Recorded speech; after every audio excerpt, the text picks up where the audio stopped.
জুলাই সনদের শুধু কাগজে মূল্যে আমরা বিশ্বাসী নই, ফলে জুলাই সনদ বাস্তবায়নটা কিভাবে হবে সেইটার সম্পর্কে নিশ্চয়তা পাওয়ার পরে আমরা স্বাক্ষর করব। সেক্ষেত্রে জুলাই সনদ আমরা একটি সাংবিধানিক আদেশের কথা বলছি, যে আদেশটা ডক্টর মোহাম্মদ ইউনূস প্রধান হিসেবে উনি জারি করবেন। কারণ জুলাই গণ অভ্যুত্থানে জনগণের যে সার্বভৌম ক্ষমতা সেটার একমাত্র বৈধতা ডক্টর মোহাম্মদ ইউনূসেরই আছে। সেটা প্রেসিডেন্ট চুপ্পুর ন্যায় যখন গঠিত হয়েছিল বিভিন্ন দলের রেফারেন্সে কিন্তু এই উপদেষ্টা পরিষদ গঠিত হয়েছে এবং তারা এই সরকারের ঠাঁই পেয়েছে।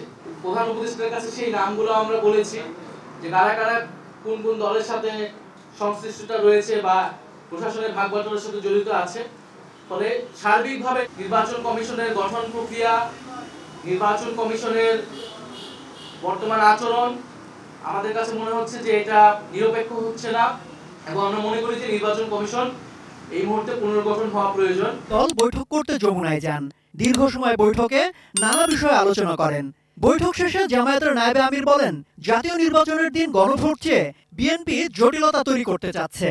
তা না করে নভেম্বরেই গণভোট আয়োজনের দাবিতে অটল থাকার কথা জানিয়েছে জামায়াত। যেহেতু তারা গণভোট চায় নাই, জনগণের চাপে সেন্টিমেন্ট দেখে তারা রাজি হয়েছে, কিন্তু প্যাচ একটা লাগাই রাখছে। আবার আমরা বলে আসছি যে কোনো প্যাচ ট্যাচ এখানে আমরা বুঝি না। প্রায় 1 মাসের বেশি সময় আছে, তারপরে আরও 2.5 মাস থাকবে জাতীয় নির্বাচনের জন্য। সুতরাং এখানে সময়ের কোনো সমস্যা নেই। আমরা যে বাক্স কিনবো 2টা নির্বাচনের জন্য কিনবো। সম্রাট আনোয়ার, এটিএন নিউজ, ঢাকা।